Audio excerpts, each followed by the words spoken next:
magnify the Lord with me, and let us exalt his name together. We are continuing our study of our Sunday school lesson, and we are week 4 in this quarter, and the last week of Joseph's story. Our lesson today comes from Genesis, the 45th chapter, and it's called Revealed Love, or Love Prevails Over All. Genesis 45, verses 1 through 15. I'm having a little bit of trouble with my voice today, but we're going on. We've seen Joseph go through trials and tribulations. He was sold into slavery, thrown into jail for a crime he did not commit. Then he was placed in charge of Egypt. And today he has a family reunion. The 9 brothers returned home and told their father what had happened in Egypt. And when it was time for them to go back to Egypt to get more supplies, they told their father that the man said we couldn't come back unless we brought Benjamin with us. And Jacob objected to that and would not let them take Benjamin. But as time passed on and starvation was approaching, Jacob said, okay, take Benjamin with you. And in Egypt, the brothers were reunited. And today's lesson, coming from chapter 45, starts with verse 1. Then Joseph could not refrain himself before all them that stood by him, and he cried, cause every man to go out from me. And there stood no man with him, while Joseph made himself known to his brethren. After the brothers came back and brought Benjamin, they stood before Joseph, and Joseph was overwhelmed with emotion. So he made everybody leave the room except the boys, except the brothers. And he wept aloud, so much so that he was heard all throughout the palace. And then we get to verse 3. And Joseph said to his brethren, I am Joseph. He makes himself known. And then he says, does my father yet live? That was the first thing he wanted to know from his brethren. Was his father still alive? And the brothers were so stunned that they didn't know what to do, so they didn't say anything for a while. And they just stood there, because if this is true, then Joseph has the power to send him to prison or whatever. And if it's not true, they don't know what to do. So Joseph said unto him, come near to me, I pray ye.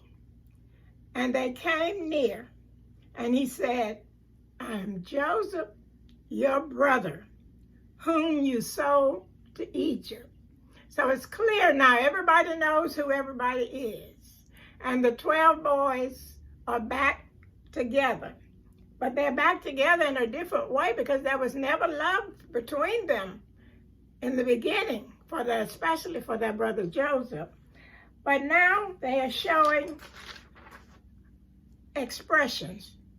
And Joseph talks to them, and he lets them know that you sold me to Egypt, but God was in charge. You meant it for bad, but God turned it to good. And he says, now therefore be not grieved, nor angry with yourselves, that you sold me hither. For God did send me before you to preserve your life. That God was working all the time. We don't know how soon God made his plan clear to Joseph. But Joseph now knows that God is in charge. And he tells them, for these 2 years has the famine been in the land, and yet there are 5 years in which there shall neither be earing nor harvest. And he's letting them know now, the famine has gone on for 2 years, but we got 5 more years to go. So what I want you all to do is to go back and get my father and all of your families and everything and move to Egypt so that I can prepare for you and provide for you. So we see Joseph representing God and opening up his arms to the brothers who had sold him some 22 years ago. And he doesn't take credit. He said God was in charge. God did it, so to speak. And as we look at verse 10, and thou shalt dwell in the land of Goshen. I'm going to give you the land that's fertile. And thou shalt be near unto me, thou and thy children, and thy children's children, and thy flocks, and thy herds, and all that thou hast.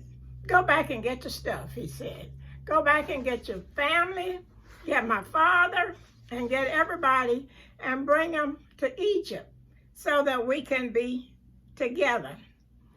And there will I nourish thee, for yet there is 5 more years of famine. So he's providing for his family.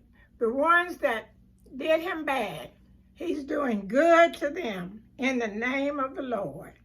And then he looks at his brother Benjamin, and he tells him, if you don't believe what I'm saying, look at my eyes, then look at my brother's eyes, and then you will see that I'm telling you the truth, that I have good thoughts for you. And he said, and ye shall tell my father of all of the glory in Egypt. Tell my daddy how good I'm doing here. He wanted his father to know that he had come to a good end, even though he had had some trials and some trouble. So our lesson lets us know that sometimes when we're going through some difficult situations, that God is working a miracle through us. So as we look back over Joseph's life, we realize that he had some suffering, but he ended up being a success. And Joseph refused to let what other people did to him spoil his good thoughts. He talked about what God did for him. Joseph had the power to put his brothers in prison or even have them killed. But Joseph chose to feed them and to love them and to forgive them. He shows charity and love. He shows charity by sending more food and giving them back their money. And he shows compassion by reaching out and embracing his brothers. One thing I forgot, when they came back with Benjamin and they were on their way back, and Joseph had a cup put in Benjamin's sack. And then he sent his steward after them, and they stopped them and found this cup in Benjamin's sack. And they said, well, we don't know how it got there. So then they had to come back and stand before Joseph. But Joseph was testing them to see if their hearts had really changed.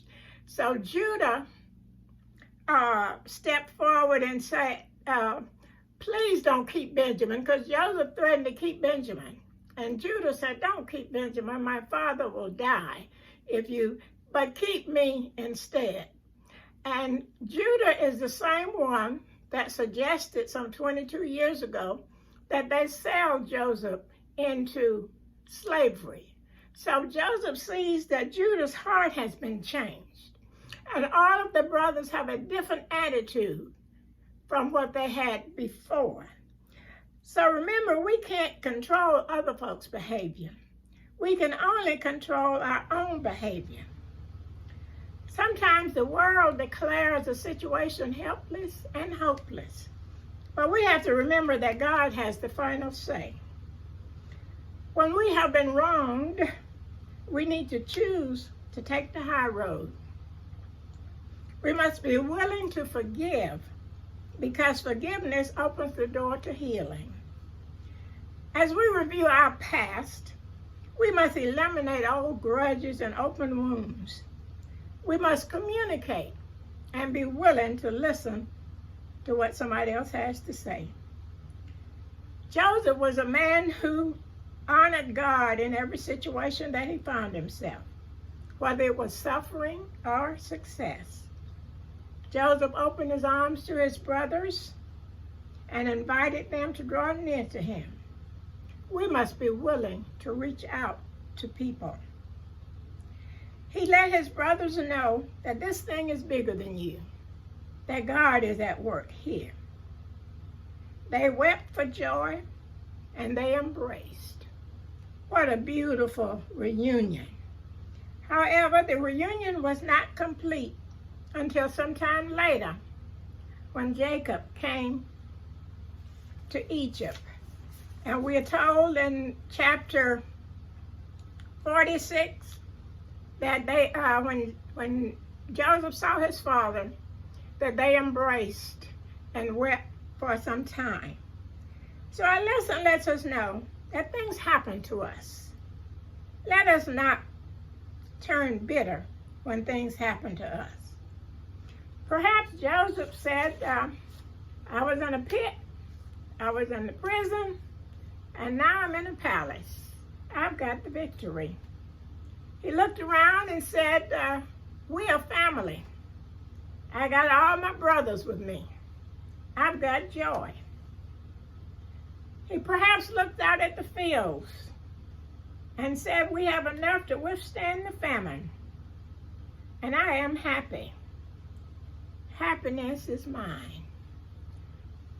We know Joseph's story, and we all have a story. And when they ask you, how do you know what God will do? Tell them your story.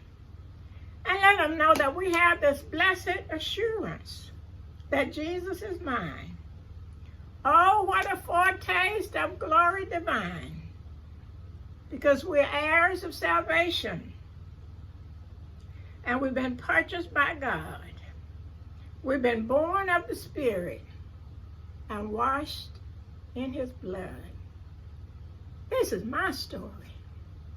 This is my song, praising the Savior all the day long. God bless you.